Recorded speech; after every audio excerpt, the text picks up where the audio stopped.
Il marche en parlant et après. Ah non, je vous arrête. Il parle en marchant, ça n'a rien à voir. Si vous le dites. Tant qu'il circule, il peut bien causer si ça lui chante. Salut de toi. T'es peut-être pas au courant, mais tu viens d'atterrir sur un podcast un peu particulier. Tous les week-ends, je me lève avant le reste du monde pour aller marcher en forêt en cogitant à voix haute. Et le pire, c'est que j'enregistre tout ça, son et images. Donc si là t'es sur une plateforme d'écoute, n'hésite pas à passer sur la chaîne YouTube pour profiter du paysage et de ma ravissante ganache. Et au fait, moi c'est Basile, mais on m'appelle le B. Maintenant qu'on s'est présenté, tu vas pouvoir écouter Gambade et Gamberge. Allez, j'enfile mes bottes et on peut démarrer.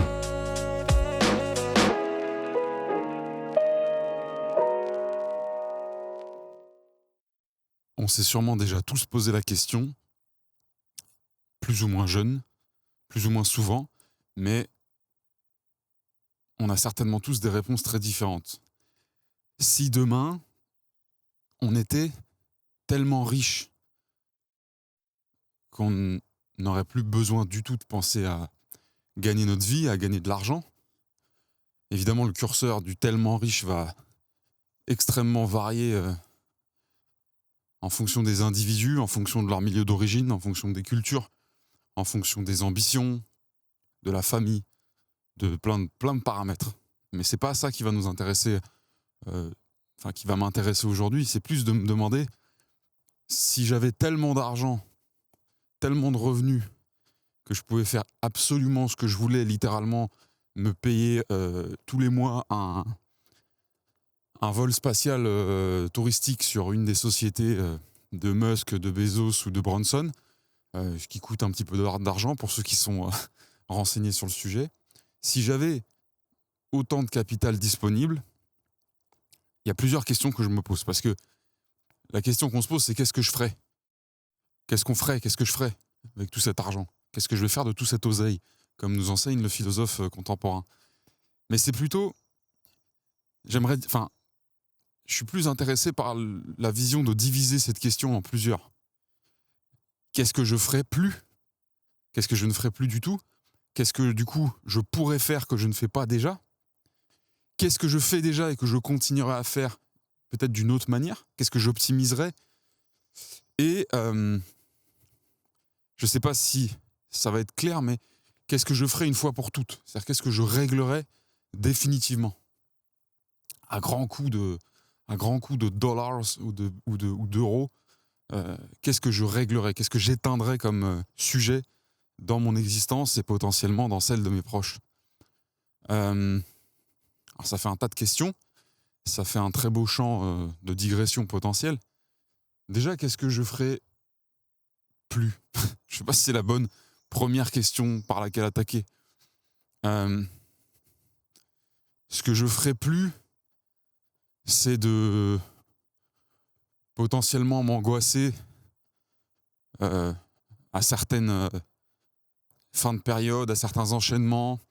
Après, il y a quelque chose que j'ai découvert par ma propre expérience et par celle de certains de mes amis, et que beaucoup d'entre vous, je pense, comprennent aussi et savent aussi, c'est que peu importe en fait le niveau de revenu qu'on génère, il y a toujours des moments, à moins vraiment de franchir des paliers comme ceux dont on parle aujourd'hui, de devenir richissime, mais il y a toujours un moment donné où on continue à angoisser, on continue à stresser, on a des problèmes, on fait des erreurs, on se fait taper sur les doigts, on se fait avoir, etc. Donc en fait, évidemment, personne qui a vraiment réussi à générer du business et du revenu ou à gagner très correctement sa vie, même en étant salarié ou peu importe, ne troquerait sa place pour retourner à une place ultra modeste avec un salaire complètement rachitique et une ceinture qui se serre de plus en plus à chaque fin de mois. Personne ne rééchangerait sa place pour ça, mais les situations sont un peu les mêmes, c'est juste les envergures et le risque qui est différent. Mais moi y compris, je connais beaucoup de gens qui ont pu gagner leur vie très fortement à certaines périodes, et pour autant, alors c'est plus variable, c'est peut-être plus espacé, c'est peut-être moins omniprésent, mais pour autant, comme je vous dis, il n'est pas rare que même en gagnant très bien sa vie, on se retrouve à se poser les mêmes questions que quand on l'a gagné à peine, à avoir les mêmes problèmes, les mêmes angoisses. avoir des mésaventures. Alors, quand je parle de tout ça, c'est pas forcément le fisc qui vous tombe sur la gueule parce que vous n'avez pas déclaré la moitié de votre chiffre d'affaires. Ça évidemment, qu'on gagne 1 000 € par mois ou 100 000, de toute façon, c'est pas un truc qu'il faut faire. Mais c'est plutôt... des fois, on prend des mauvaises décisions ou on fait des choix risqués. Dans un des épisodes récents de Entre nous, avec Oussama, on parlait de sa jeune expérience d'entrepreneur, de sa plus ancienne expérience d'entrepreneur quand il était ado et qui vendait des meubles d'antiquaires en ligne. Et une des choses qu'il a apprises sur le terrain et par la douleur, c'est le fait de dépenser de l'argent qu'on n'a pas encore. Alors, dans son cas de figure précis, l'argent qui était dépensé, il était théoriquement déjà en sa possession. C'est juste que à cause d'une erreur, en fait, il n'avait pas cet argent. En tout cas, cet argent allait ne plus être à lui. Je vous laisserai aller voir par curiosité, si ça vous intéresse, de quoi il en retourne. Mais ça, c'est quelque chose qui peut faire partie de la vie de beaucoup d'entrepreneurs qui doivent prendre des décisions parfois rapides, risquées. Et l'argent fait souvent partie des décisions rapides, enfin, des décisions tout court. Mais par exemple, ce que je veux vous dire, c'est que si vous avez besoin d'investir dans quelque chose, dans du matériel, dans un endroit, dans un déplacement, je sais pas, et que la trésorerie est maigre, évidemment, si vous avez une aversion au risque qui est extrêmement poussée, vous ferez partie des gens qui vont raisonner la situation et qui vont donc prendre des décisions tout à fait raisonnables, maîtrisées, prudentes, et vous prémunir de tout risque de dérapage, etc. Et donc, il y a très peu de chances qu'il vous arrive des bricoles. Mais si vous avez une aversion au risque un peu plus légère, et attention, quand on parle de gens qui n'ont pas d'aversion au risque, on a tendance à avoir un peu des fous. Déjà, des gens qui n'ont pas d'aversion au risque, ils angoissent les gens qui ont une aversion au risque. Ça, c'est un phénomène qui est très intéressant à observer. C'est-à-dire que vous mettez 2 personnes dans une pièce, même qui s'entendent bien, mais une qui est complètement révulsée au moindre potentiel de petit danger, de risque, de quoi que ce soit qui se passe mal, et l'autre qui est complètement, alors sans pour autant être inconsciente, mais qui est complètement hermétique à la pression et un petit peu aux angoisses imaginaires que représente un risque, en insistant sur le fait que le risque n'est rien, il n'y a pas de matière, tant que le risque n'est qu'un risque, c'est-à-dire tant que l'épée de Damoclès ne tombe pas, tant que la guillotine ne tombe pas, en fait, le risque reste quelque chose qui n'existe pas. C'est comme... je faisais il y a quelques mois, années de ça même, je formais une équipe de gens des commerciaux, enfin, si on peut appeler des commerciaux, des gens qui font du développement business pour une petite boîte, qui ne faisaient jamais de call, jamais d'appel. Parce que ça s'était fait comme ça se passait très bien. Alors c'était particulier, la cible était peut-être au début beaucoup plus réceptive à l'écrit. Et ça se passait bien, ils faisaient des choses à l'écrit, beaucoup de contacts par mail, par les réseaux, par LinkedIn, etc. Et en fait, ça se passait bien dans le sens, quand je dis ça se passait bien, c'est qu'ils obtenaient des résultats qui leur convenaient. Et puis, le temps passe, la concurrence se fait plus rude, l'entreprise a des besoins de croissance qui évoluent, comme n'importe quelle entreprise. Et à un moment donné, il est venu sur la table le sujet il faudrait peut-être commencer à prospecter de manière plus globale et classique, comme tout le monde en fait, et voir ce qu'on arrive à retirer de cette nouvelle pratique en soi. C'était très compliqué pour eux de se mettre à téléphoner. Pas parce que certains... Enfin, ils en avaient tous les capacités, si vous voulez, mais quand ça s'est tellement bien passé pendant des années, parce que là, il y avait certaines personnes de l'équipe qui étaient là depuis des années, et qui, depuis des années, en fait, n'avaient pour job que d'écrire des messages, d'entretenir des relations sur les réseaux avec des gens, et tout ça pour, au final... il n'y avait pas vraiment d'interaction extra-scripturale, je sais pas comment on dirait, mais en gros, des relations... D'ailleurs, s'il y a des gens qui sont un peu chauds en latin, en étymologie, etc., comment on dirait une relation hors écrite, non écrite, extra scripturale. Enfin bref, c'est juste pour le petit plaisir de réfléchir. Tout se passait à l'écrit. Il n'y avait pas de call, mais il n'y avait pas non plus de visio, quoi. Il n'y avait pas de... Comme le produit était assez spécifique, il n'y avait pas de besoin de faire un meeting en visio, etc. pour conclure, pour closer. Bref, donc, leur patron, qui est un ami de longue date, a fini par me solliciter pour me demander si je pouvais sensibiliser un peu les plus réfractaires à passer à l'appel, parce qu'il y avait vraiment des gens pour qui ça a remis en question complètement le boulot qu'ils étaient en train de faire. Il y en a qui ont commencé à songer à changer de job, en fait. Et à partir de la boîte, juste parce que... je peux comprendre que ce soit pas juste pour certains, et que ce soit assez imposant comme nouveauté. Mais à cause de ce changement-là, il y en avait certains qui reconsidéraient complètement le fait de rester dans cette boîte-là, alors qu'ils y étaient très bien avant que le call n'arrive dans l'horizon. Donc, j'ai d'abord fait un rapide état des lieux. Évidemment, j'ai identifié très facilement les gens qui n'avaient pas vraiment de blocage, mais qui étaient juste un petit peu perturbés face à la nouveauté et qui avaient tout simplement besoin d'entraînement, d'un petit peu de théorie, un petit peu d'entraînement, de la pratique. Hop, on retourne à l'entraînement, de la pratique, etc., etc. Et ça s'est très bien passé pour ces gens-là. D'ailleurs, ces gens-là étaient la plupart d'entre eux les plus jeunes. C'était marrant. Et pour les autres, chez qui j'ai vraiment détecté une forte résistance et une forte aversion au cold call, donc au fait d'appeler, j'avais fini en fait par développer une espèce de métaphore pour leur faire comprendre à quel point c'était absurde de ne pas avoir envie d'appeler les gens. Parce que moi, mon job, c'était pas de leur faire penser l'inverse, même si je pense littéralement qu'il y a des gens qui ne sont pas faits pour faire du cold call ou du call tout court, et que je trouve ça pas très productif et pas très sensé de forcer ces personnes-là à en faire. Alors quand je dis forcer, ça veut pas dire, du coup, si vous bossez dans une boîte dans le service commercial où il faut passer des cold calls toute la journée mais que vous n'êtes pas fait pour ça, dites à votre patron qu'il vous laisse tranquille et qu'il ne vous demande pas d'en faire. En fait non, dites surtout à votre patron que vous allez quitter sa boîte ou que vous allez changer de service. Enfin, vous allez essayer de changer de service, mais c'est aussi votre responsabilité de reconnaître le fait que vous n'êtes pas fait pour le job pour lequel on vous a embauché. Mais je ferme la parenthèse. Vous savez, c'est un petit peu... Alors, je sais, c'est un peu une citation trop bateau qui est devenue trop mainstream pour ne pas m'énerver, mais c'est la fameuse citation qui dit tout le monde est un génie, mais si vous évaluez le génie d'un poisson à sa capacité à monter aux arbres, j'en sais rien, un truc dans ce genre-là, ça a été plus ou moins attribué à Einstein, puis finalement non, c'était pas lui, puis finalement si. Bon, tout le monde la connaît, celle-là. L'important, c'est d'en saisir le sens. C'est qu'évidemment, il y a des gens dont la zone de génie, dont la zone de performance, d'efficacité, d'épanouissement, de tout ce que vous voulez, n'est pas pile là où vous auriez aimé qu'elle soit.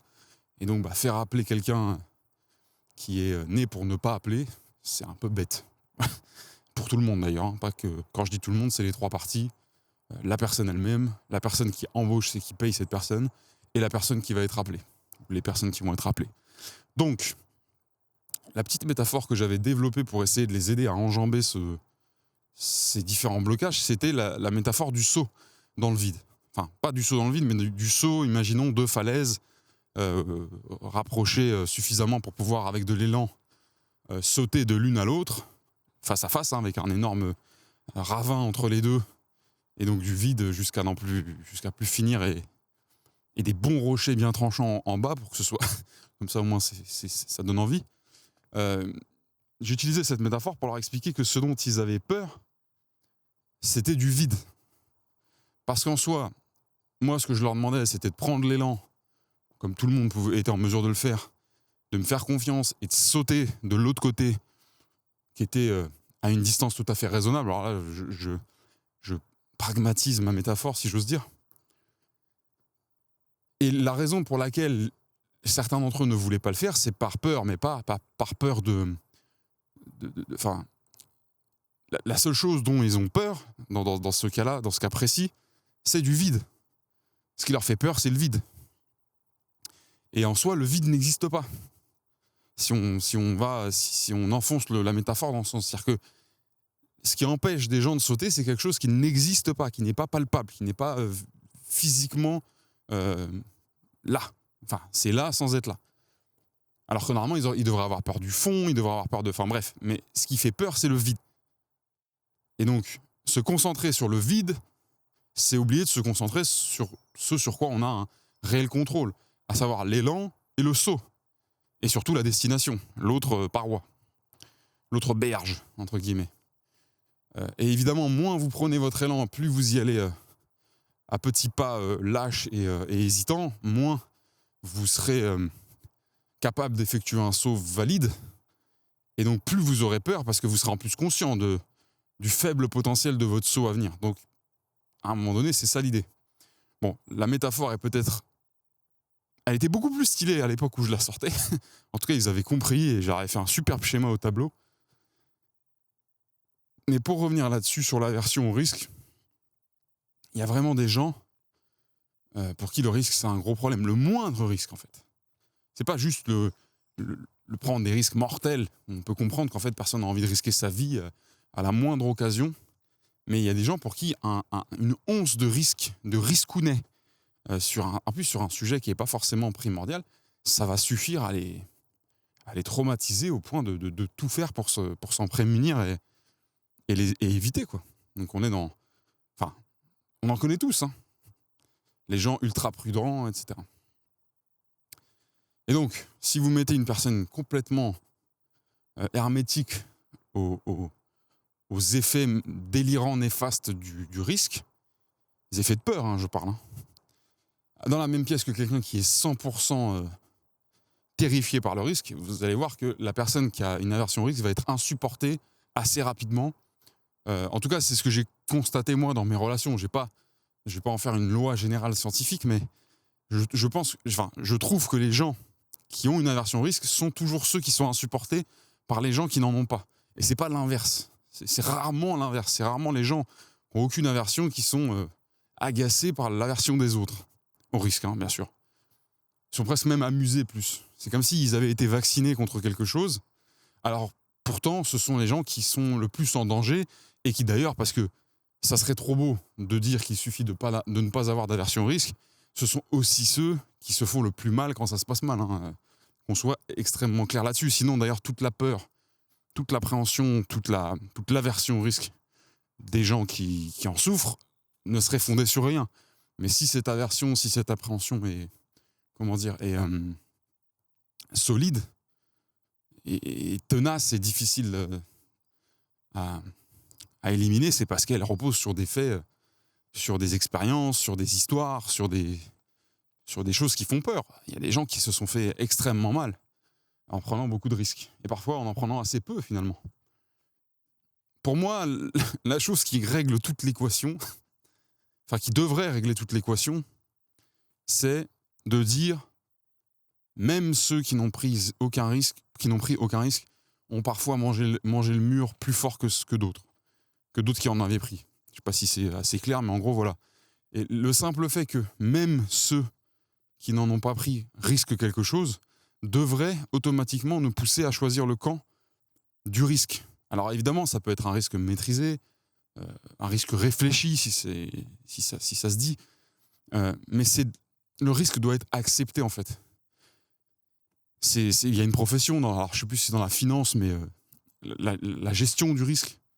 En fait, c'est intéressant comme terme, parce que la gestion du risque, ça implique automatiquement qu'on accepte le risque, qu'on le reconnaît et qu'on n'a pas l'intention de le priver de son existence et de l'effacer, de le nier. Alors évidemment, la gestion du risque, l'objectif, c'est quand même de le limiter au maximum, mais c'est de dire, en le reconnaissant, on apprend à le connaître, on est capable de le voir, on est capable de lui faire face, on est capable de l'évaluer, et donc on est capable de potentiellement le dompter. Et on ne peut pas avoir une action intentionnelle, réfléchie et efficace sur quelque chose qu'on ne reconnaît pas et face à qui on ferme totalement les yeux et on se braque et on s'enferme pour ne surtout pas y être exposé.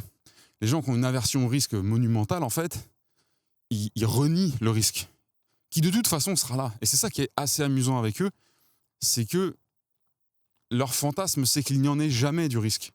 Or, leur vie entière est malheureusement tout de même risqué, bien moins que, évidemment, les fous furieux qui prennent des risques tous les jours. Mais en soi, ce sont les seuls pour qui l'équation est fausse, a échoué. C'est-à-dire que eux, leur rêve, c'est d'avoir aucun risque durant toute leur existence, et de toute façon, ce sera échec du début à la fin. Il y en aura du premier au dernier jour. Et c'est assez marrant. Alors après, on peut tout à fait penser et supposer que les plus fortes aversions au risque proviennent d'événements traumatiques, de mauvais exemples, je sais pas.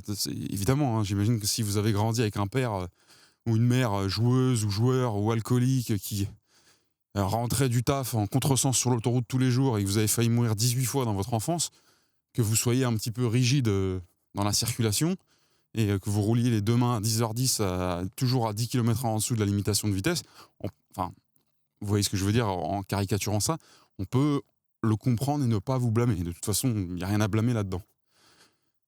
Tout ça pour en revenir à je ne sais plus quoi. On va essayer de fermer les boucles de cette digression. Pourquoi est-ce qu'on parlait de l'aversion au risque ? C'est une très bonne question. Je pense que tout ça concernait l'argent, concernait le fait de ne plus s'angoisser. Oui, voilà, les mauvaises décisions qu'on pouvait prendre, peu importe le niveau de vie qu'on avait réussi à développer par nos entreprises. Alors, quand je dis entreprise, d'ailleurs, c'est marrant ce terme-là. J'adore le terme entreprise et entreprendre, entrepreneur, etc. C'est que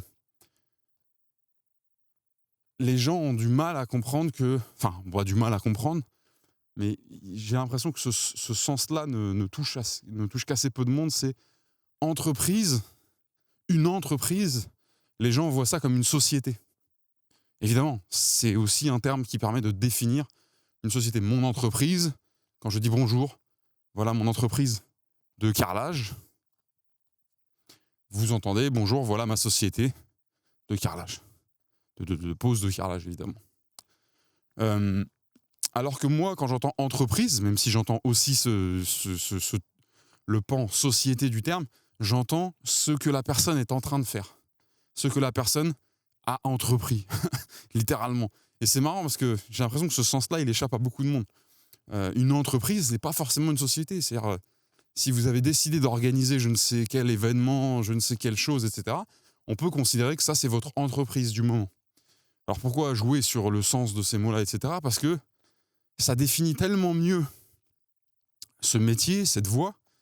Pour moi, entreprendre, c'est être en train de faire quelque chose. Et pour se rapprocher un peu plus de l'étymologie de base, c'est être en train d'essayer de prendre. Quand on entreprend, on essaye de gagner quelque chose. Enfin, pour moi, c'est la vision que j'en ai. Peut-être qu'elle diffère de celle de certains d'entre vous, et c'est tout à fait OK.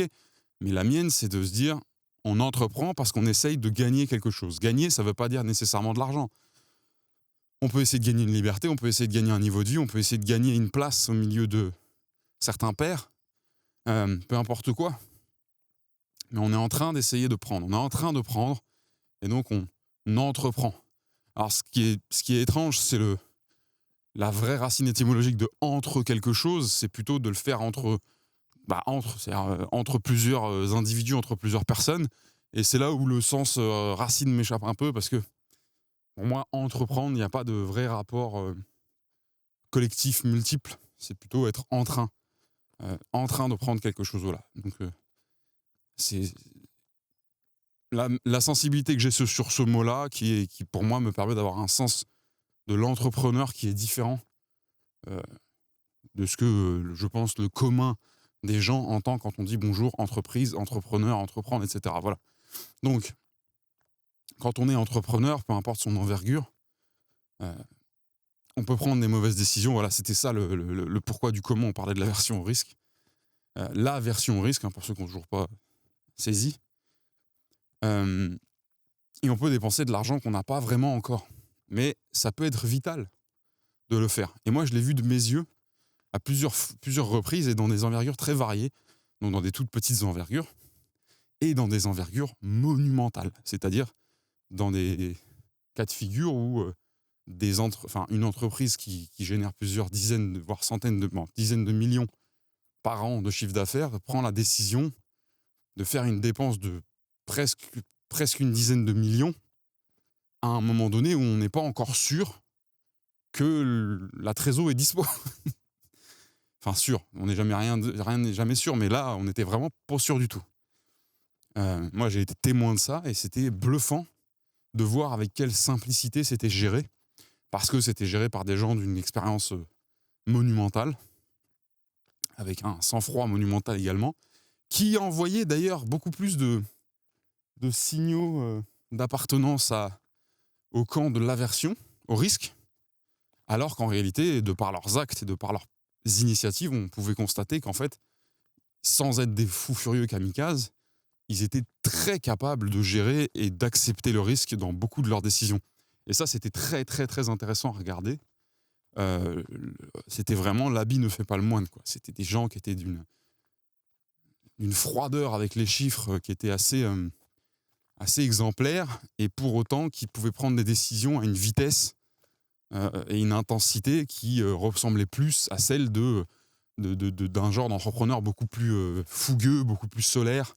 Donc voilà, c'était assez marrant à regarder, une espèce de dissonance qui m'intéressait et qui m'intriguait beaucoup. Et cet épisode où j'ai vu cette dépense être faite, j'ai vu la décision être validée par un big boss avec la tronche dubitative de ces DG qui regardaient comme ça. Ah bon, parce qu'on n'est pas encore sûr, on n'a pas la trésor. Oui, mais c'est comme ça, on y va, on lance et je prends sur moi. Et c'est toujours avec ce ownership, vous savez, comme ils disent les Navy Seals, notamment Jocko Willink qui a écrit un livre qui s'appelle Extreme Ownership, responsabilité absolue. C'est toujours avec la responsabilité acceptée. On accepte le risque et on en accepte la responsabilité. Donc, tout ça pour vous dire qu'on peut prendre des mauvaises décisions quand on est entrepreneur, comme des bonnes, et qui peuvent nous mettre des petits taquets, des petits coups dans le museau et nous fragiliser financièrement. Pas forcément financièrement, mais ça peut être source d'angoisse, source de soucis, source de tracas, etc. C'est-à-dire exactement comme quand on... Donc là, je voulais dire qu'en gros, même quand on gagne et qu'on arrive à générer max de revenus, ou moyen de revenus, ou un petit peu de revenus, peu importe, il y a quand même des cas où, même souvent, où on est emmerdé, comme quand on gagnait à peine plus que le SMIC et qu'on était salarié, etc. Donc, tout ça pour arriver au fait que si j'avais immensément beaucoup d'argent, je ferais en sorte de plus jamais avoir à me poser ce genre de questions-là. Après, vous allez me dire, normalement, ça va se faire tout seul. Quand on pèse plusieurs centaines de millions, voire plus que des millions, normalement, ça se fait tout seul. Alors, je suis carrément pour croire que oui, mais comme j'en ai pas vraiment une vraie connaissance et une vraie expérience, d'ailleurs, si on a des centaines de millionnaires, enfin, des gens qui possèdent plus de 100 millions dans les auditeurs, ça me ferait plaisir de le savoir. Et donnez-nous votre avis, surtout. Voilà, en tout cas, je pense que c'est ma priorité. En fait, je m'assurerai que ça ne soit plus jamais dans mon esprit. Alors attention, je ne vais pas vous faire Cosette. Je suis recouvert de toile d'araignée. Je ne vais pas vous faire Cosette qui a grandi dans les favelas en s'hydratant au goutte à goutte d'un robinet de rue mal fermé. Mais j'ai été régulièrement exposé à cette angoisse du pas assez, cette angoisse de mal finir le mois quand j'étais assez jeune, de mes parents. Il y a eu des mésaventures monétaires, enfin financières et fiscales dans ma famille qui de toute façon est déjà assez modeste de base. Le foyer dans lequel j'ai grandi est un foyer moyen, tout ce qu'il y a de plus moyen, mais qui malheureusement a plus été tiré vers le bas au cours des années que vers le haut. Et malheureusement, voilà, c'est venu avec son lot de contrariétés, de problèmes, de risques, de mauvaises décisions, de très mauvaise gestion à certains moments, et donc avec beaucoup d'angoisse, de soucis, etc. Et là, je vous parle d'un moment où moi, j'ai pas du tout l'âge d'être investi là-dedans, mais d'être témoin seulement et de ressentir ces soucis. Et ça, j'en voudrais absolument plus jamais quand ce sera totalement possible grâce aux centaines de millions à disposition. En dehors de ce point-là et de savoir qu'est-ce que je ne ferai plus, je pense que je n'accorderai plus de temps à ce qui n'est pas important, positif, indispensable. par exemple, c'est bête, mais il y a quelque chose de très intéressant donc dans un livre dont je vous ai déjà parlé qui s'appelle l'Almanach de Naval Ravikant. Il y a un propos de Naval qui est très intéressant, c'est de dire que il faut déjà essayer de définir votre valeur financière à l'heure. Et il faut essayer pas de la surestimer, mais de la placer la plus haute possible. Il y a une phrase qui est très intéressante qui dit « Personne n'évaluera votre valeur plus que ce que vous évaluez vous-même. » Et on parle de valeur financière. Hein. Donc en gros, si vous estimez que vous coûtez 100 balles de l'heure, vous coûtez 100 balles de l'heure. Et il ne faut pas s'attendre à ce que des gens veuillent forcer cette perception que vous avez de vous-même et vous payer 1000 balles de l'heure. On entend des fois des espèces de pseudo good stories sur LinkedIn où des clients ont refusé un devis en disant non mais c'est pas assez cher, je te paye plus. Moi j'y crois absolument pas. Mais pourquoi pas ? Pourquoi pas vendre du rêve ? Et donc s'évaluer d'une manière élevée, c'est important pour une chose qui rejoint donc ce que j'étais en train de vous expliquer, c'est que une fois que vous avez cette notion, cette valeur de l'heure, Naval explique que quand il était, avant de devenir l'homme aussi accompli et riche qu'il est aujourd'hui, il avait évalué qu'il était déjà assez pointu dans ces domaines, son temps valait 1000 $ de l'heure. Et donc, par là, ce qui est important, c'est de se dire, quoi que vous fassiez, quoi que vous deviez faire, hein, ce qui vous tombe un peu dans votre scope, qui vous tombe dans votre agenda, que vous subissez un peu plus que vous n'avez choisi, si ça ne vous rapporte pas plus de 1000 $ de l'heure, donc 1000 $, si vous avez décidé que votre taux horaire théorique c'était 1000 $, hein, mais si ça ne vous rapporte pas le montant que vous vous êtes fixé comme étant votre taux horaire, votre valeur de taux horaire, il ne faut pas le faire, il faut le déléguer. Alors ça a l'air compliqué à comprendre, enfin c'est pas compliqué, mais c'est difficile à accepter pour beaucoup de gens, mais en gros, si vous estimez que vous valez 500 € de l'heure, moi, par exemple, j'estime qu'aujourd'hui, en valeur ajoutée, évidemment, j'ai des missions où ça va valoir beaucoup plus.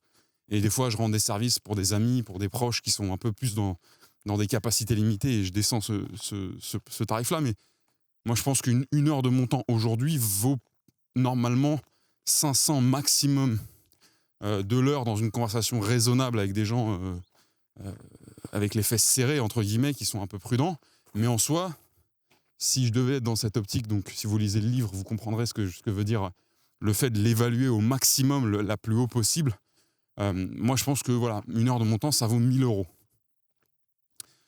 C'est pas une blague. Je pense que ça vaut 1000 €.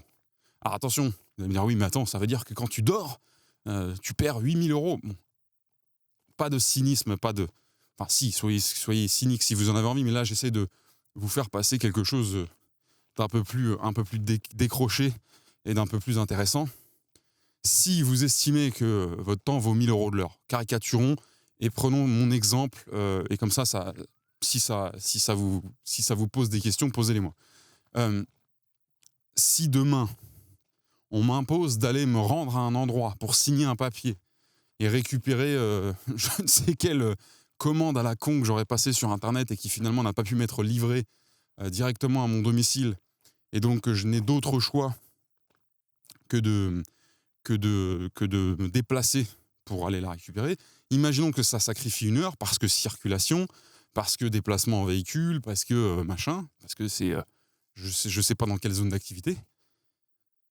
La question à me poser, c'est est-ce que ça va me rapporter plus de 1000 € potentiellement le fait d'aller chercher ça ? Alors, je vois pas trop comment la réponse pourrait être oui, mais tout ce que je peux vous dire, c'est que la réponse à... Enfin, la chose qu'il faut déduire, c'est que c'est du gaspillage d'aller faire ça. Mais là où ça devient intéressant, c'est que si ça ne vous fait pas gagner au moins 1000 €, alors là c'est très très important, ça vaut la peine de dépenser de l'argent jusqu'à 1000 €. C'est-à-dire que si je pouvais faire autrement que d'y aller moi-même, donc de ne pas sacrifier une heure de mon temps, encore une fois, 1000 € n'est pas un exemple qui est pris pour vous ménager. C'est plutôt un montant qui va faire tiquer la plupart d'entre vous, c'est normal. Mais en gros, si je pouvais trouver un moyen d'envoyer quelqu'un d'autre à ma place ou de me faire relivrer par un transporteur privé ou quoi que ce soit, tant que ça ne dépasse pas 1000 €, eh ben, il faut le faire. Voilà. Si j'avais par exemple pas d'autre choix que d'envoyer un employé ou quelqu'un que je peux rémunérer à 40 km dans la zone d'activité où il y a mon colis qui m'est indispensable, évidemment. Encore une fois, hein, sinon c'est que vous êtes juste bête. Et que la personne me dit, bah ouais, mais moi je te fais ça pour 800. Alors évidemment, vous avez le droit de négocier et vous avez le droit de raisonner la personne pour essayer de lui dire qu'une heure, ça devrait être payé un peu moins. Mais encore une fois, vous estimez votre temps à 1 000 €, donc il ne faut pas en vouloir aux gens qui font pareil. Et vous devriez la payer 800 parce que vous aurez une heure complètement disponible pour travailler sur vos projets, votre business, ou pour faire ce que moi j'appelle de l'investissement invisible. C'est-à-dire, en gros, au lieu de travailler, investir dans vos business, aller rencontrer des clients, signer des deals, délivrer vos produits, vos services, etc., c'est aller vous reposer, c'est jouer avec votre famille, passer du temps ressourçant, prendre soin de votre physique, travailler sur votre alimentation, etc. Donc les investissements invisibles sont ceux qui vont garantir que votre corps, votre esprit vont se maintenir dans la durée. Alors garantir, si tant est que le monde extérieur ne lui nuise pas, hein, évidemment. Hein. C'est-à-dire que vous pouvez être dans la meilleure santé du monde, avec l'esprit le plus apaisé du monde. Si vous vous prenez un bus dans la gueule, normalement, vous avez beau vous êtes musclé un peu les deltoïdes, ça ne marchera pas. Mais ce que je veux vous dire, voilà, c'est que c'est dur à accepter ça. D'ailleurs, je connais très peu de gens qui le font. Hein. Il y a beaucoup de gens qui, malheureusement, à mon goût, prennent des tournures un peu trop gouroustiques. D'ailleurs, c'est marrant. Sur LinkedIn, récemment, il y a plein de gens qui se sont targués de mettre des grandes punchlines dans la gueule des pseudo-gourous de l'influence et des autres réseaux il y a quelques années quand ils ont commencé à se faire connaître, donc pour prendre de la visibilité. Et aujourd'hui, qu'est-ce qu'on les voit faire ? Exactement la même chose, avec bien sûr la petite confiture corporate de LinkedIn, hein, où c'est toujours plus lisse, c'est toujours moins agressif, c'est toujours plus bordé. Mais c'est assez drôle. Et donc, ces nouveaux gourous repensés, c'est comme les nouveaux riches, les gens qui ont craché sur les patrons et les gens qui avaient les moyens pendant toute leur carrière. Et puis un jour, pour une raison X ou Y, ils prennent un héritage, ils prennent de l'oseille. En général, c'est rarement dû à leur travail. Et boum, ils se retrouvent dans les pompes des gens sur qui ils crachaient. Et ils ont une espèce de confusion d'identité, une confusion de intellectuelle à l'intérieur d'eux-mêmes. Bon. Et donc, ces nouveaux gourous de LinkedIn, enfin gourou, c'est un grand mot, je sais plus ce que je voulais vous dire. Oui, ils parlent beaucoup de ça. Ils vous disent que s'il faut qu'ils aillent à un endroit et que ça leur nique une heure et qu'il faut qu'ils payent 2 000 € pour envoyer quelqu'un, ils le font. Alors, je suis pas sûr que ça se vérifie dans la réalité. En fait, je pense que pour atteindre ce type de raisonnement et cette capacité à l'appliquer dans sa vie, il faut quand même avoir pas mal de cash, ou alors être un peu spécial dans sa tête. Et quand je dis spécial, c'est pas du tout péjoratif. Être capable d'implémenter un principe aussi vénère que celui-là. Je vous dis vénère, ça n'a pas l'air fou quand on écoute l'énoncé, mais dites-moi qui vous connaissez qui est capable de sortir plusieurs centaines d'euros pour éviter de niquer une heure de son temps à passer récupérer un papier à la sécu. Vous connaissez personne dans votre entourage qui fait ça, à part peut-être votre patron. Mais vraiment, c'est pas une blague.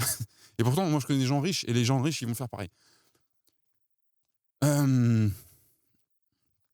Et ça, c'est intéressant parce que, du coup, pour pousser encore plus dans cette digression navalistique, ce que ça fait, c'est que ça vous rend honnête et cohérent sur le fait que vous valorisez votre temps. Parce que si vous faites ça, par l'acte, par le fait de payer pour vous débarrasser de tous les risques de gaspiller votre temps, qui est la ressource la plus précieuse, que ce soit pour des investissements invisibles ou des investissements visibles, entre guillemets, à savoir bosser sur votre business, vos affaires, vos trucs, machin, c'est que c'est vrai en vous. Ou alors, vous allez souffrir un truc de malade.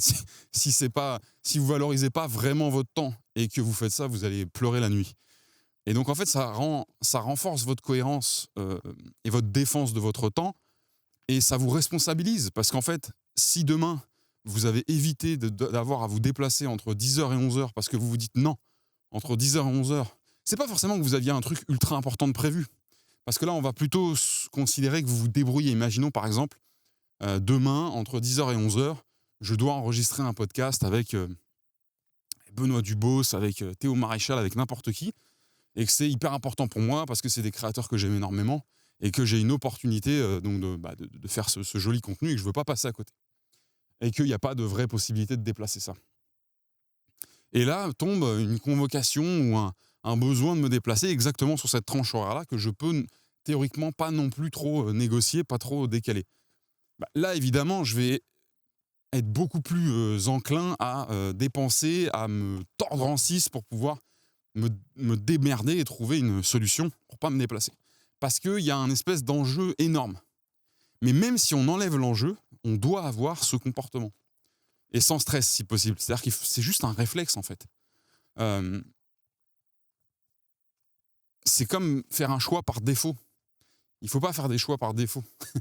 Mais il y a un truc qui me fait toujours mal au cœur, c'est... moi, je bois plus de soda vraiment sucré avec du vrai sucre. Alors après, tout le monde va dire « Oui, mais c'est pareil, les trucs zéro, les machins. » Ok. En tout cas, moi, quand je me fais, c'est-à-dire une fois par mois, un Coca zéro, je prends un Coca zéro. Et il y a des fois, il y a des gens qui sont un peu dans la même optique et qui sont avec moi donc dans les endroits où on va boire un verre. Et ils demandent, vous avez du Coca zéro? Et ça arrive rarement, mais ça arrive qu'on dise, ah bah non, désolé, nous soit on n'a plus parce qu'il n'y a plus, soit on n'a pas de Coca zéro, on n'a que du vrai Coca. Et des gens qui disent, bon bah c'est pas grave, donnez-moi un vrai Coca. Bah, en fait, si, c'est gravissime. Parce que sinon, t'emmerdes pas, prends un vrai Coca tout de suite si c'est pas si important que ça pour toi. Bref, là, c'était pas, je pense, une piste de digression très, très productive. Arrêtez de boire du soda, ne buvez que de l'eau. Votre corps vous en remerciera. Mais donc, du coup, avoir ce comportement de manière naturelle et toujours prioriser de protéger son temps, quitte à en faire une dépense, en fait, ça nous rend responsables d'en faire quelque chose de bien. C'est-à-dire qu'au lieu de... Imaginons que demain, donc de 10 à 11h, j'ai toujours cette foutue convocation qui me pèse sur la tête ou déplacement pseudo-obligatoire que j'ai à faire, mais j'ai pas de podcast avec des gens que je respecte, j'ai pas de podcast avec des gens qui m'intéressent ou quoi que ce soit d'important, j'ai juste une heure que je peux complètement dédier à travailler sur mon activité, et ben c'est suffisant, ça doit être suffisant dans cette fameuse, dans ce fameux principe, dans cette fameuse mentalité dont nous parle Naval, pour me pousser à tout simplement protéger cette heure, ces heures, peu importe la durée, avec de l'argent si besoin. Et ça va être valable pour quand le temps que vous passez à cuisiner, le temps que vous passez à faire vos courses, le temps que vous passez à faire des tâches qui ne sont pas utiles. Alors dire oui, mais faire ses courses, c'est indispensable si on veut manger, et se faire à manger, c'est indispensable si on veut survivre. Oui, d'accord, merci Jean-François. Mais est-ce que ça pourrait pas être fait pour quelqu'un d'autre pour quelques euros? Et là, le problème, c'est que malheureusement, les radins, j'ai rien contre les radins en fait, parce que je les comprends certains. Mais si vous êtes radin, vous êtes foutu. Parce que là, ce que je vous explique, c'est de la kryptonite pour vous. Mais pour les gens qui ont compris qu'en fait, l'argent sert à s'offrir du temps et que le temps ne sert pas à générer de l'argent, ça, c'est un délire. Hein. Quand on commence à se mettre là-dedans, ça donne le vertige, un petit peu comme quand on pense à la mort ou au monde après notre disparition. Je répète, l'argent sert à vous offrir du temps et bien d'autres choses et bien d'autres trucs bien sympas. Mais avant tout, l'argent sert à vous offrir du temps. Et le temps ne vous sert pas à générer de l'argent. Maintenant, 98% de mon entourage utilise son temps pour générer de l'argent. D'ailleurs, c'est pire que utiliser son temps pour générer de l'argent, parce que là, ça a presque l'air intéressant. C'est pas utiliser son temps pour générer de l'argent, c'est vend son temps contre donc de l'argent. Troque son temps contre de l'argent. C'est aberrant, c'est-à-dire, c'est comme se faire rembourser. Enfin, c'est comme rembourser votre client, quoi, en gros. C'est le temps est la valeur la plus précieuse d'un humain, de n'importe quel être qui vit dans une durée limitée. Il n'y a rien qui dépasse le temps. L'argent vous sert, a priori, à vous acheter du temps. Et vous, pour avoir de l'argent, vous vendez votre temps. Donc là, on est dans une boucle qui rend fou. C'est-à-dire, j'ai une voiture bleue, je veux une voiture bleue, j'en ai déjà une, mais je vais la vendre pour en racheter une. Alors là, il y en a qui peuvent arriver et dire, oui, vous savez, aujourd'hui, je prends beaucoup la voix du... Il faudrait qu'on lui donne un petit nom. Un nom de casse-couille. Faites-moi des suggestions. Suggérez-moi la personne la plus casse-couille que vous connaissez. Alors évidemment, n'attaquez pas les gens personnellement. On n'est pas là pour taper ou mettre de la haine ou quoi, mais donnez-moi le prénom de la personne qui vous a le plus cassé les couilles dans votre vie. Et le prénom qui me parlera le plus, qui me plaira le plus, on le choisira pour quand j'incarne les voix du casse-couille qui va dire. Et donc là, j'ai fait un petit demi-tour, vous avez vu ça. Oh tiens, je vais changer de bras. Donc là, les Jean-Michel Cascouille nous auraient dit oui, mais imaginons qu'il vend du temps pour pouvoir potentiellement en racheter plus, en faisant un bénéfice, en spéculant. Oui, bref, vous avez compris, ça ne marche pas. Le temps, on ne spécule pas sur son propre temps. Enfin, je dis ça de manière péremptoire, comme si c'était une loi scientifique, mais je vois pas trop ce qu'on pourrait remettre en question sur le fait que c'est absurde si notre objectif c'est de s'acheter du temps, de vendre son temps. Mais ça n'est pas absurde de manière coupable. Enfin, on n'est pas coupable de cette absurdité, même s'il faut essayer d'y remédier. C'est normal qu'on commence comme ça, parce qu'en fait, le système ne nous met que sur ce rail-là, à la base. Et donc, ce qui est important, pour boucler cette fameuse affaire de la valorisation de son propre temps de Naval, c'est que ce qui est important avec ce genre de bouquin, et je vous invite à vous en méfier, c'est que parfois les phrases sont d'une simplicité dans toute l'envergure du mot. C'est-à-dire qu'elles sont simples à comprendre, mais elles ont l'air simples, dans le sens simplette un peu.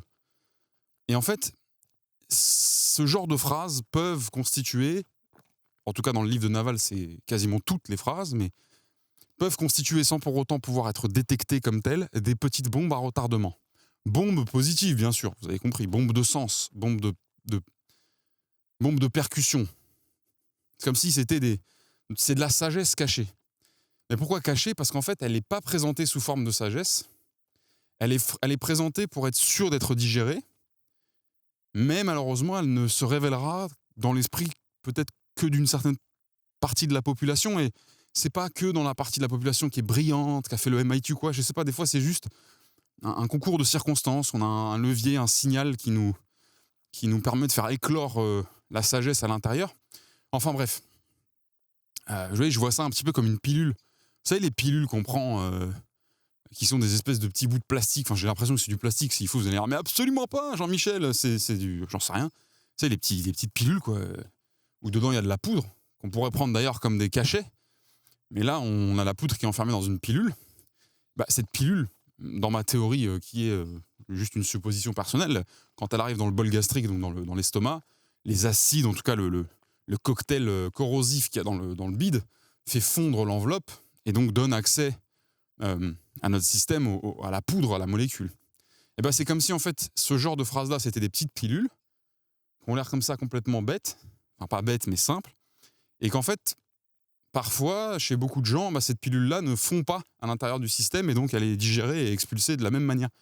Donc je vous invite à vous en méfier. Pourquoi ? Parce que c'est très dur de se rendre compte quand on est passé à côté d'une de ces pilules. C'est peut-être même impossible en fait. En le disant, je me dis, je vois pas comment s'en méfier. Mais donc en fait, si vous entendez souvent quelqu'un ou plusieurs personnes, c'est mieux quand c'est plusieurs personnes, vous parler d'un livre comme si c'était une Bible, et comme si ça les avait giflés de pertinence, et que vous, quand vous lisez pour la première fois de manière assez rapide, avec en plus un biais critique, un biais sarcastique, qu'on sait maîtriser en France, on va toujours être dans la contradiction anticipée, et que vous vous dites, en fermant le livre ou les quelques premières pages que vous avez lues, mais ils sont complètement débiles, enfin, je veux dire, c'est n'importe quoi ce livre ou quoi.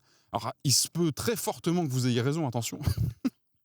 C'est ça le problème d'ailleurs, c'est ça qui fait que le jeu est beau, mais il se peut que ce soit parce que pour l'instant la pilule ne s'est pas ouverte dans votre organisme. Quelle belle métaphore, gastrique.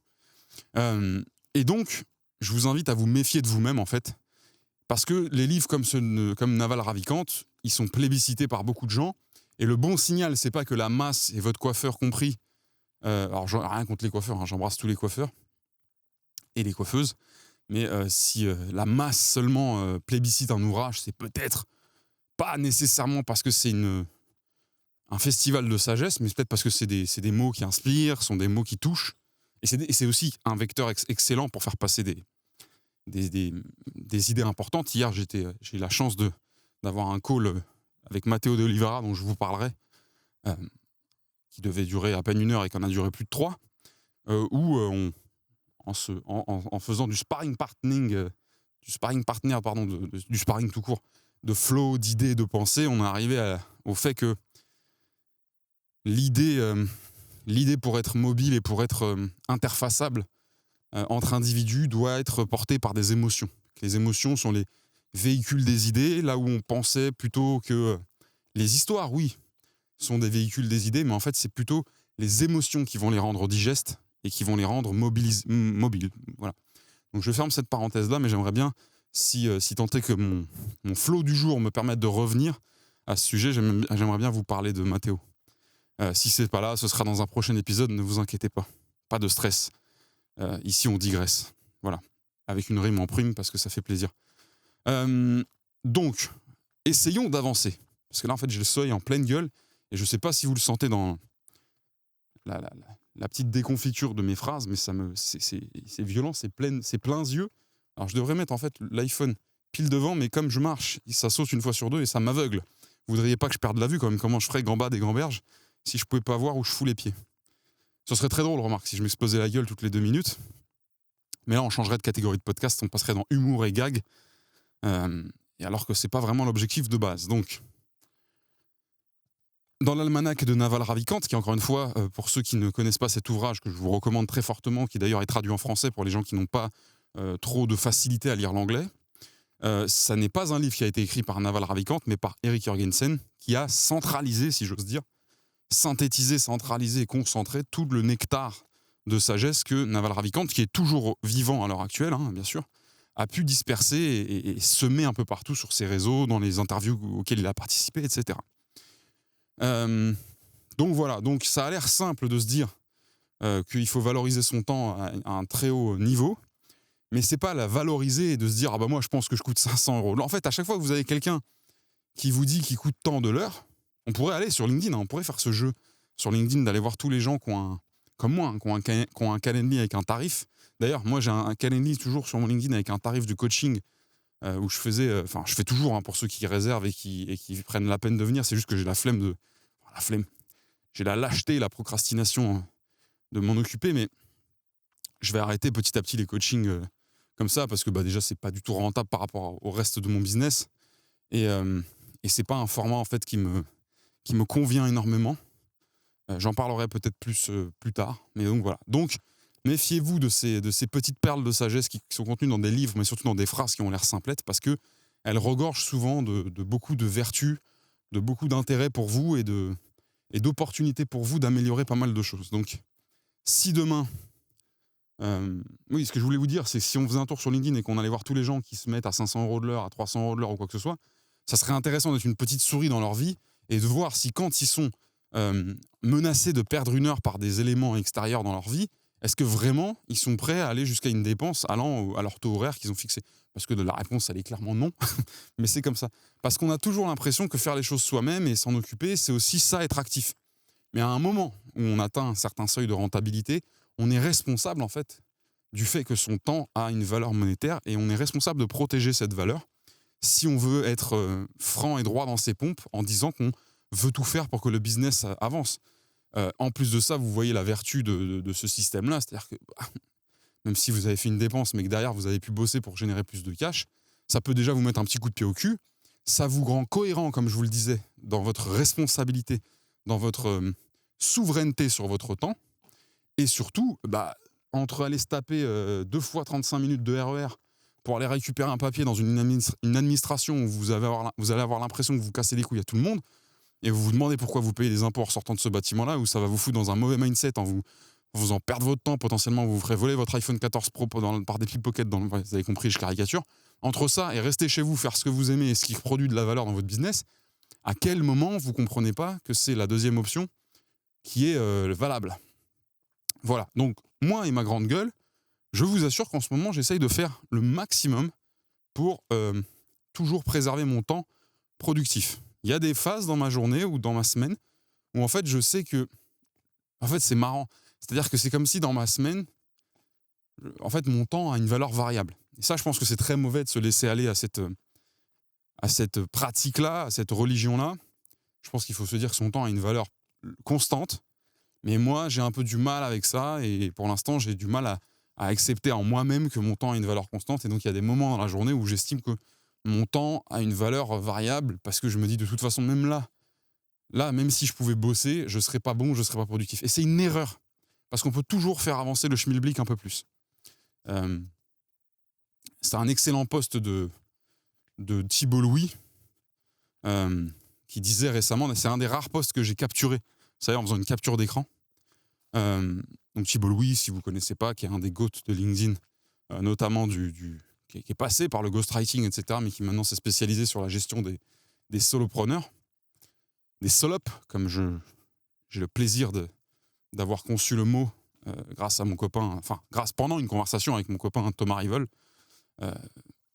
Et donc cette expression m'est venue. Donc moi, les solopreneurs, j'appelle ça des solopes. Et j'en suis un moi-même, donc pas de méchanceté ou de haine dans ce propos du tout, mais bien juste une intention de rigoler un petit peu. Donc, Thibault Louis, son post disait, je ne pourrais pas vous le redire à la lettre près, mais c'était réfléchir au truc ne fait pas avancer le truc. Faire une liste d'outils pour faire le truc ne fait pas avancer le truc. Débattre du nom ou du logo du truc ne fait pas avancer le truc. Là, c'est pas du tout ça le texte, mais j'essaie de retrouver des exemples. Tout ça pour arriver à la fin, la dernière ligne, c'était faire le truc est ce qui fait avancer le truc. En gros, la seule moyen de faire avancer votre business, c'est d'exécuter votre business. Alors, je l'ai dit très mal. Le post était beaucoup mieux tourné, était beaucoup plus clinquant. Donc, si j'y pense, j'essaierai de vous le remettre.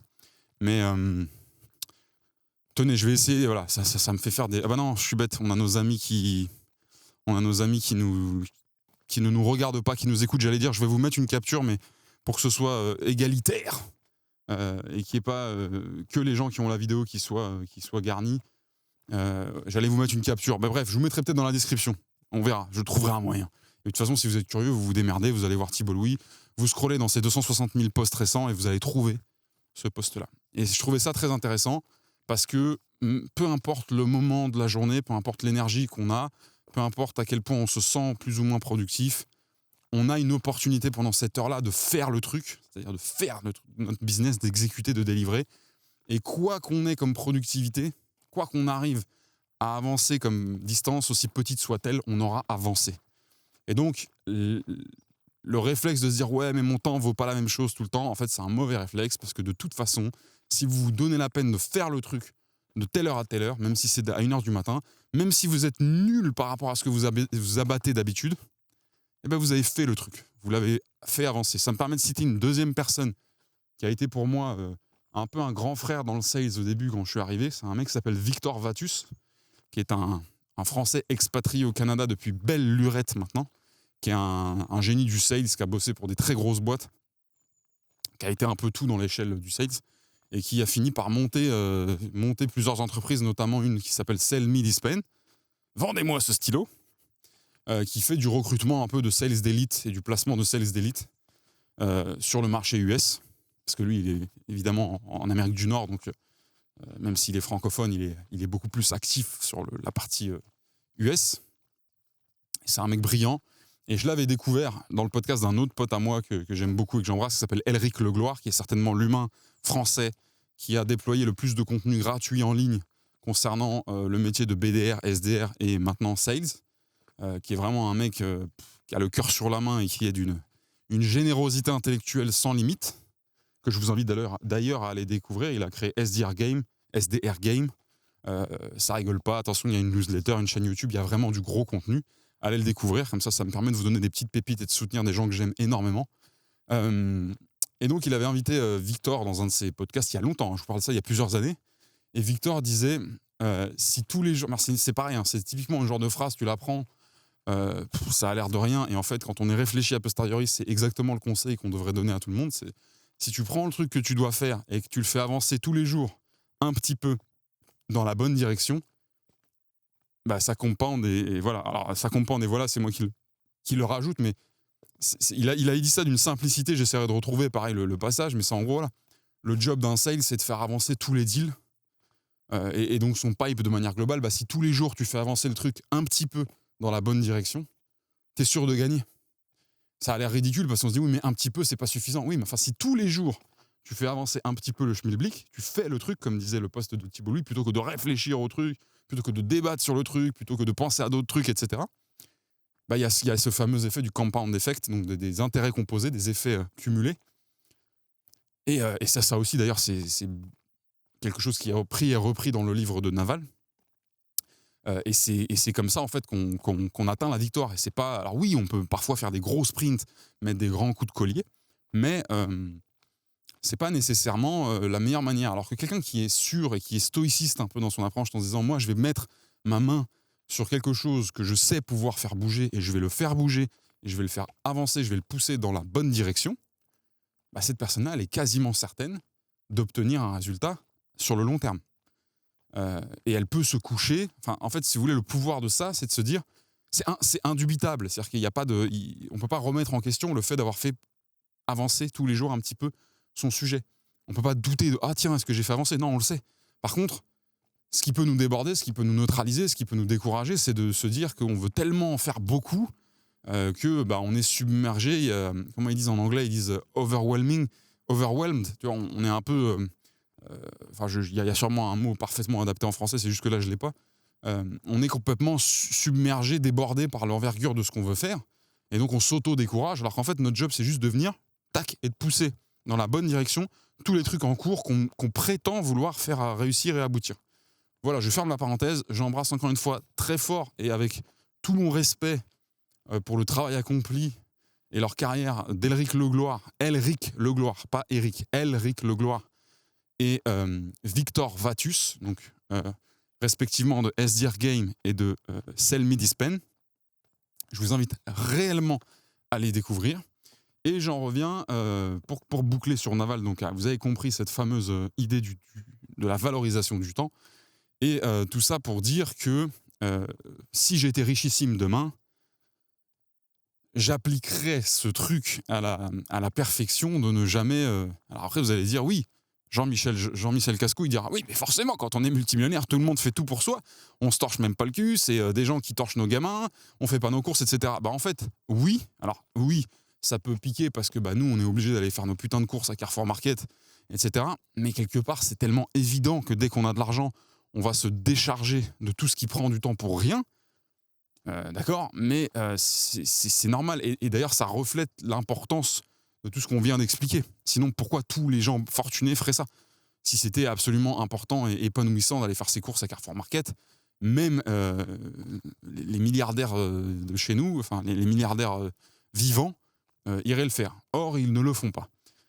Donc, je me déchargerai au maximum, mais pas pour jouer au pacha, si vous voulez. C'est pas le but de dire, bah maintenant, regardez, je suis là, je peux ne rien foutre de toute la journée. Alors, c'est peut-être, je sais pas, c'est peut-être agréable de rien foutre de toute la journée, mais je suis pas sûr que ce soit une fin en soi dans la vie. C'est plus de décharger le maximum de choses qui me boufferaient littéralement du temps. Je vais passer par là. Qui me boufferaient littéralement du temps que je pourrais investir à faire autre chose. Voilà. Et il y a un double phénomène avec ça, c'est qu'en général, en déléguant et en déchargeant ce genre de choses à des gens qui sont payés pour le faire, elles sont mieux faites. Ça, c'est un peu dur à accepter pour les contrôles fric dont j'ai fait partie longtemps.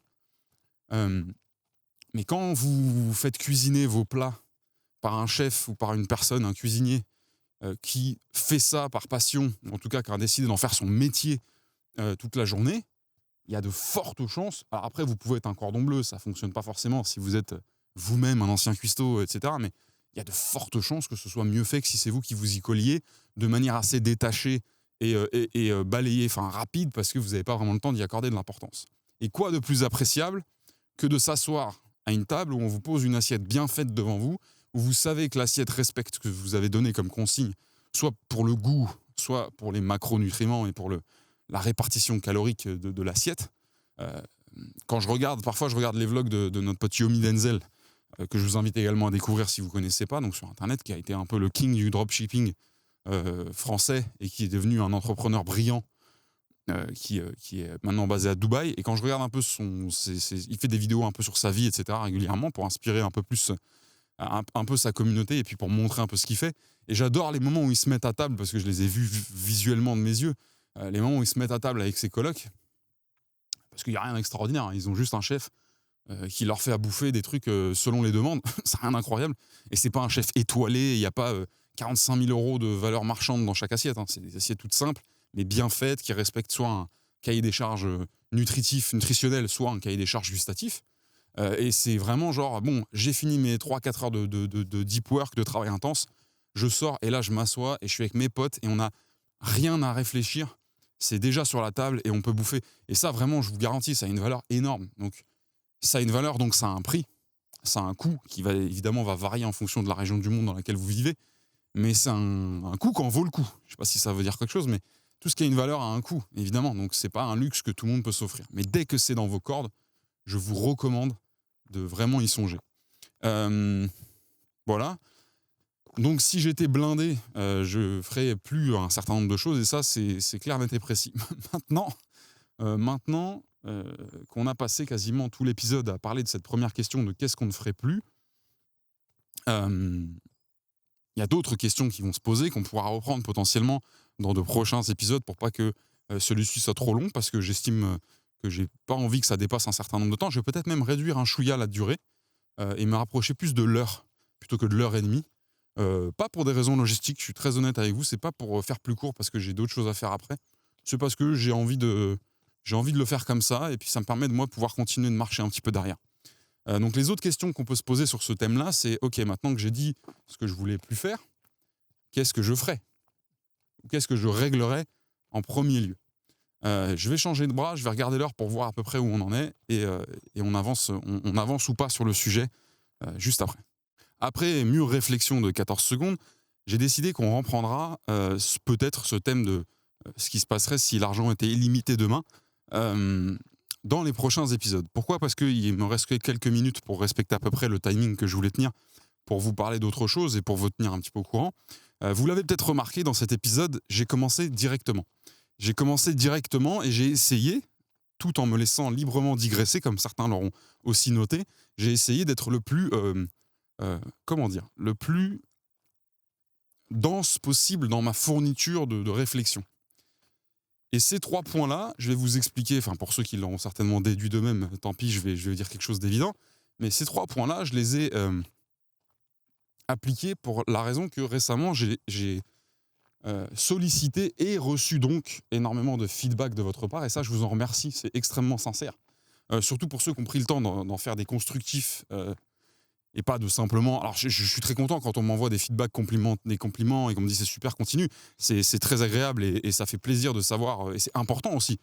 Pardon. Ça fait plaisir de savoir, et c'est important que ce qu'on fait fonctionne et plaît à une partie de la population, et donc que c'est intéressant de continuer. Attendez, je cherche mon chemin parce que je veux pas faire de conneries.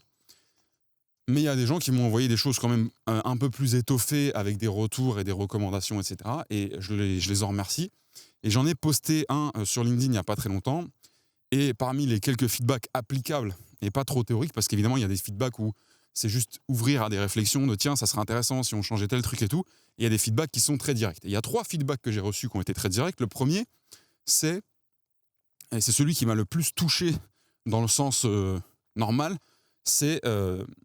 Dans ce feedback dont je garderai l'anonymat de l'auteur parce qu'il me l'a demandé sans que ce soit dramatique non plus, il me disait qu'il consommait d'autres solo podcasts, donc d'autres podcasts de gens qui parlent tout seuls, comme moi. Alors eux, ils parlent pas en marchant ou quoi que ce soit, ils sont tranquillement derrière leur micro, mais qui trouvaient que des 3 podcasts solo qu'il écoute, dont le mien était le moins dense en termes de réflexion, de pensée, de valeurs, etc. Alors ça, c'est quelque chose qui peut mettre une claque, hein.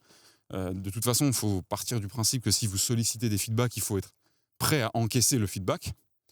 Sinon, il ne faut pas en demander. C'est très important. Si vous ne voulez pas récupérer autre chose que des compliments, ne demandez pas de feedback. Ou alors demandez des feedbacks aux gens que vous savez être incapables de vous dire autre chose que des choses gentilles.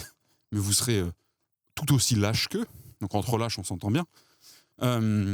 Donc c'est un feedback qui m'a un peu heurté. Et je vais vous faire une confidence. C'est que hier, j'ai enregistré un épisode. Et j'étais sous le coup encore de cette implémentation de feedback, et j'étais pas du tout dedans. C'est-à-dire que j'ai enregistré un épisode, j'étais pas inspiré, j'étais pas bien, j'étais pas contrarié du tout, hein. Attention, mais j'étais complètement absorbé par cette idée de c'est pas assez bien. Et donc j'étais démotivé, mais j'étais aussi assez faible en pertinence. Et donc l'épisode que j'ai pourtant tourné et enregistré, il y a malheureusement des petites parties qui valent peut-être le coup d'être entendu, mais cet épisode-là, j'y ai renoncé. Déjà parce que ça me permet de gagner du temps, on retouche à notre sujet du jour, et de la valorisation de notre temps. Cet épisode-là, je ne vais pas y dépenser des heures à le post-produire et à le sortir, parce qu'il ne vaut rien. Il est il est tout à fait acceptable, correct, hein, tout va très bien. Il a une durée tout à fait respectable, et puis voilà, mais c'est juste que je trouve c'est le plus faible en valeur, forcément. C'est comme si le feedback m'avait mis un coup qui m'avait d'abord mis un genou à terre, et là, Aujourd'hui, en revenant, hier, j'avais pas du tout envie. Mais vraiment, je suis très clair avec vous. J'avais aucune envie du début à la fin et je l'ai pourtant fait. Je me suis forcé. Et vraiment, le résultat ne me satisfait pas du tout. Alors, je suis à peu près certain que beaucoup d'entre vous verraient le résultat et diraient « Mais si, tu t'en fous, sors un épisode, ça en fait un de plus. » Oui, mais non. Par respect et par respect de moi-même, hein, c'est pas que aussi par rapport à l'audience, je le sortirai pas. Par contre, aujourd'hui, je suis arrivé dans une autre énergie et j'ai pris le temps de réfléchir au feedback. Et donc, aujourd'hui, j'ai appliqué ces 3 choses.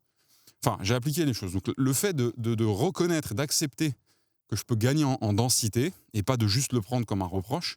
Je suis allé écouter un petit peu forcément les 2 autres personnes qui sont écoutées par la personne qui m'a fait le feedback et donc qui sont Cal Newport, pour ceux qui ne connaissent pas, et Théo Lyon de Kudak. Et forcément, je pourrais me trouver plein d'excuses de me dire « Ouais, mais les deux gus en question, ils sont tranquillement assis au chaud sur un beau bureau avec leur avec leur Shure SM7B sous le nez à dire des choses et à réfléchir, mais en réalité, c'est pas que l'environnement. Évidemment, l'environnement que j'ai choisi d'intégrer comme partie prenante au podcast de Gambas des Gamberges me pousse à devoir faire face à certains obstacles, à certaines limites. Le fait de devoir savoir où je vais, le fait de devoir composer avec les gens que je croise. Alors, quand c'est juste des petits gens comme ça qui marchent, c'est pas très grave, mais des fois, il y a des chiens, il faut faire attention. Il y a des vélos qui passent, il y a des véhicules qui passent. Des fois, je me plante de chemin, des fois, je dois faire 14 fois demi-tour. Ça, vous le voyez pas, évidemment. Je vous épargne ça au montage. Le fait de porter mon matériel, ça joue énormément, ça, je vous le cache pas, mais vous le savez déjà. Donc, en fait, il y a plein d'excuses trouvables, mais c'est inutile. Et ce qui m'intéresse, c'est comment trouver des leviers pour augmenter cette densité. Il y a une des suggestions qui m'était faite par notamment la personne qui a fait le feedback, je suis à 2 doigts de dire son prénom à chaque fois, mais c'était de préparer des sujets en amont, chose que j'ai bien du mal à faire. Il faut que je constitue une discipline suffisante pour le faire pour les prochains épisodes, parce que même aujourd'hui, je vais être très honnête avec vous, je ne l'ai pas fait. Par contre, une seconde recommandation qui m'était faite et que j'ai appliquée aujourd'hui, qui m'a un petit peu sauvé pour cet épisode, c'est de ne pas enregistrer dès que je sors, dès que j'arrive dans le bon périmètre pour enregistrer l'épisode, et c'est d'attendre un petit peu, d'être chaud. Alors attention, je ne vous dis pas que j'ai marché pendant 30 minutes avant de commencer l'enregistrement, mais pour ceux qui ont l'œil fin, vous avez peut-être remarqué qu'il faisait un peu plus jour dès le début de la vidéo, c'est pour une raison simple, c'est que j'ai commencé l'enregistrement après avoir marché 5-10 minutes tout seul et à m'être lancé sur un sujet. Ce sujet inspirant ou pas, mais en tout cas moi il m'inspire de qu'est-ce que je ferais si l'argent était illimité demain dans ma vie, il m'est venu sur le trajet en voiture. Donc on ne peut pas dire que c'est un sans faute en termes de préparation, parce que j'ai absolument rien préparé, mais je m'engage ici pour les prochains épisodes à arriver avec une liste plus détaillée dont je ne me servirai ou pas. Encore une fois, il ne faut pas hésiter à divaguer. Et ça m'amène à mon second point. Le plus gros feedback qui est revenu de manière groupée, en bloc, dans tous les retours que j'ai eus, c'est « arrête de craindre tes digressions, puisque nous, on vient pour ça ». Et ça, c'est quelque chose qui m'a évidemment fait plaisir, mais étonné. Ce qui m'a étonné, c'est pas que vous tolériez les digressions, c'est qu'il y a plein de gens qui m'ont dit « mais en fait, moi, c'est uniquement presque pour ces digressions que je t'écoute. J'adore ta tête, j'adore le fait que ce soit en forêt, c'est très cool, mais je m'en bats un petit peu les reins. Ce qui m'intéresse, c'est justement de voir où va ta digression et de digresser avec toi. » Ça, c'est ce qui m'a le plus marqué. Le feedback sur la densité, je l'ai accepté comme un élève et dire « Ok, on veut plus de densité. En tout cas, on me signale que mon podcast pourrait être plus riche en densité. Très bien. Qu'est-ce que je peux faire pour agir là-dessus ?» J'espère qu'aujourd'hui, sans forcément battre des records mondiaux, j'ai réussi à en augmenter la teneur. Maintenant, je me suis aussi librement autorisé à digresser, comme vous l'avez vu. Là, ça, c'est hyper important. Je ne sais plus quel était le 3e point. Je ne sais plus du tout. Le fait d'arrêter de dire... si j'avais un truc comme ça dans le feedback, c'était arrête de dire que ça n'est que ton avis et que machin... Ah, ok. Donc, en gros, je ne perds plus mon temps. Donc, je ne me suis pas vraiment auto-censuré là, pendant l'heure qu'on vient de passer ensemble, à faire attention à ne pas dire « Ah oui, mais ce n'est que mon avis, ça ne concerne que moi », puisque de toute façon, maintenant, on part du principe que, évidemment, tout ce que je déblatère dans ce podcast n'est que mon avis et ne regarde que moi, et que vous prenez pas, ça n'est que de l'ingrédient d'inspiration, que de la matière à réfléchir, et moi ça me permet de me décharger la tête. Donc voilà pour le bloc feedback. Je voulais vous tenir au courant, j'espère que ça se ressentira dans la qualité des épisodes, mais aussi dans la qualité de ma motivation et de mon envie de persévérer sur ce format, qui, comme nous l'avons vu dans les épisodes précédents, pour ceux qui y arriveraient aujourd'hui, je pars pas Je prends pas pour acquis que tout le monde regarde les épisodes. Par contre, j'ai quand même reçu beaucoup de retours de gens qui me disent qu'ils ont regardé tous les épisodes en entier. Ça m'a mis littéralement, je vous le dis, sur le cul. Il y a un investissement en temps de la part de certains fidèles de mon audience qui vraiment, moi, me bluffe. Donc, je vous suis extrêmement reconnaissant pour ça. Et c'est d'ailleurs les retours de ces gens-là qui ont été les plus complets. Ce que je voulais vous dire, c'est qu'on a vu ensemble dans les épisodes précédents que Gambad et Gamberge, donc c'est décidé, va être saisonnier. C'est-à-dire que va s'arrêter à l'arrivée de l'hiver. Alors en réalité, ça va s'arrêter un petit peu plus tôt qu'à l'arrivée de l'hiver. S'arrêter à l'automne pour une raison simple, comme on l'a expliqué ça 150 fois, mais je suis un petit peu obligé de remettre un petit coup d'explication pour les gens qui n'étaient pas là depuis le début. Le jour se lève trop tard à partir d'un certain moment de l'année, que je situe entre septembre et octobre, pour que je puisse tourner au créneau que je réserve à Gambad et Gamberge. En forêt, bien sûr, en extérieur, hein, sinon ça ne marche pas. Donc, le podcast va s'arrêter une partie de l'année et reprendre dès que le soleil reviendra suffisamment tôt, vers avril, je pense. Donc, il y aura une suffisamment grande plage sur l'année pour produire tout un tas d'épisodes très intéressants. Il y aura certainement une excitation, et de mon côté, et j'espère du vôtre, de retrouver ce format-là. Mais pendant ce temps-là, j'ai pas envie de chômer et j'ai beaucoup réfléchi à quoi faire. Et je voulais absolument... Alors, je sais que c'est quelque chose qui peut être incompris par pas mal de gens. Il y a plein de gens qui me disent « Mais invite des gens dans Gambad et Gamberge, je vais marcher avec des gens dans la forêt. » Mais en fait, c'est l'inverse de ce que je veux faire. C'est-à-dire que moi, le côté binôme, duo, échange, ou plus que deux, dans un podcast, j'adore ça quand le fonctionnement, l'axe et le sujet du podcast s'y prêtent. Là, de mon côté, peut-être que c'est moi qui en ai une vision beaucoup trop étriquée, mais ça n'est pas du tout ce que je recherche. Et inviter des gens pour leur faire parler de leur parcours, puis leur parler du mien, puis étaler nos évidences, etc., ça ne m'intéresse pas. Je viens, et aujourd'hui j'assume, je viens pour digresser seul dans une forêt en neutralisant mon système tendineux et musculaire, en tenant un stabilisateur un peu trop lourd. Et c'est ça qui me plaît. Donc, ce que je recherche comme format de remplacement, entre guillemets, à Gambad et Gamberge. Il y aura d'autres formats qui sortiront, mais avec d'autres gens. Mais là, je vous parle de comment je vous satisfais, comment je continue à vous divertir quand Gambad et Gamberge n'est plus là. Et j'ai décidé, alors je ne sais pas encore comment je vais le calibrer, mais j'ai décidé de faire un podcast sur, ça tombe bien, sujet du jour, sur Naval Ravikant. Alors, je ne vais pas faire un podcast sur Naval Ravikant dans le sens gourou, être... l'homme, la légende, etc., même si on lui doit énormément de choses de très haute valeur.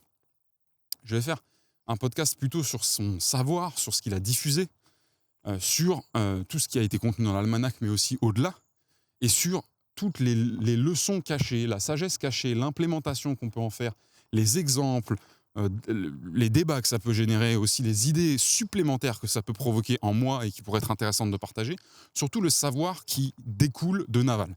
Je ne sais pas si j'arriverai à remplir plus d'une saison avec ça, mais ce que je peux vous dire, c'est qu'il y a énormément de matière sur laquelle travailler. Donc j'y crois beaucoup à ce truc-là. J'ai décidé de l'appeler Navalogie. Okay, ce sera un podcast français, je vous rassure, en français, qui sera peut-être un peu plus préparé, enfin même pas un peu plus, il sera carrément plus préparé que Gambad et Gamberge, évidemment. En tout cas, c'est comme ça que j'imagine son format. Sur le temps, je pense qu'on sera à peu près similaire. On se maintiendra autour de l'heure. Je pense que c'est important. On se maintiendra autour de l'heure. Et par contre, on ne sera pas du tout dans un décor mobile. On ne sera pas du tout en extérieur. On sera bien assis confortablement à un bureau. Pourquoi ? Parce qu'on aura besoin. On sera dans une dynamique beaucoup plus étayée en termes de faits, d'informations, de réflexions, etc. Mais je laisserai tout de même une grosse part de ce podcast être basé sur ma Gamberge, pas forcément ma Gamberge en live, mais sur ce que m'ont inspiré les idées, les sagesses et les propos qui auraient pu être tenus par Naval. Et encore une fois, je veux que ce podcast soit solo. Pourquoi ? Parce que je veux pouvoir faire un travail de recherche moi-même, mais aussi un travail d'analyse et après de restitution. Et ce podcast-là, pour le coup, lui aura un but, contrairement à Gambad et Gamberge, qui est un petit peu là que pour divertir et moi me permettre de me décharger ma tête. J'aimerais bien que ça puisse permettre à des gens de découvrir Naval et à le découvrir mieux que par les retours qu'on leur fait très rapidement. Il y a plein de gens qui ne veulent pas lire et qui n'aiment pas lire, et j'en ai fait partie longtemps. Donc je juge absolument pas. Mais je trouve que c'est dommage que des jeunes, notamment, passent à côté de toute la puissance que Naval a pu insérer dans tout ce qu'il a sorti, tout ce qu'il a produit. Et voilà, donc j'aimerais beaucoup partager tout ça et pouvoir faire mon effort et ouvrir ce podcast-là, donc Navalogie, très prochainement. Ça va me demander un petit peu d'organisation parce que je vais pas pouvoir tout tourner en même temps. Mais je suis déjà excité à l'idée de le faire. Je suis déjà ravi de ce choix-là. Je suis pas sûr qu'il fera l'unanimité, mais c'est absolument pas mon problème et mon objectif. Donc je vous tiens au courant de la suite de ça, de quand est-ce que Navalogy sortira en premier. Je vais réfléchir à tout ça. Si vous avez des suggestions, n'hésitez pas. Mais encore une fois, là, je bâtis le format et mon but, ça va être de l'exécuter le plus vite possible. Donc je vais pas faire un brainstorming de 10 ans avec 200 personnes pour savoir si ce que je dois ou ce que je ne dois pas faire. Je vais faire exactement comme j'en ai envie. Et derrière, s'il y a des itérations pertinentes, on les fera ensemble. Voilà. Donc j'espère que c'est quelque chose qui plaira à certains d'entre vous. Je vous embrasse, faites des choses, exécutez, prenez soin de vous, passez un bon week-end. Et j'espère que cet épisode vous aura fait sentir un petit peu le goût du changement et de l'implémentation de feedback. Mais ça ne veut pas dire qu'il ne faut pas m'en renvoyer encore si vous en avez. Passez une bonne journée et à très vite pour un prochain épisode. T'es encore là ? Je sais pas ce qui t'a poussé à rester jusqu'au bout, mais justement, ça m'intéresse. Avant toute chose, si la balade t'a plu, abonne-toi. Vraiment. Si tu le fais, ça va me rendre heureux. Quand je suis heureux, j'ai plus d'inspiration. Et ça se ressentira dans les prochaines marches. Si t'es sur YouTube et que t'as un grand cœur, et je sens que c'est le cas, tu peux m'envoyer de la force et du feedback en commentaire. Et pour me suivre ailleurs, trouve-moi sur LinkedIn. Je m'appelle Basile Vierne. Basile avec un E comme empereur à la fin. Et Vierne, ça s'écrit V comme Viagra, I comme imbroglio, E comme essuie-glace défectueux, R comme rien ne sert de courir, il faut partir à point, N comme narcotrafiquant, et enfin E comme encore merci et à très vite pour un prochain épisode. Bise. Mais alors à qui parle-t-il à la fin ? À lui-même, paraît-il. Eh bien, on marche vraiment sur la tête, cher ami. Et si vous me dites en parlant, je vous en colle une.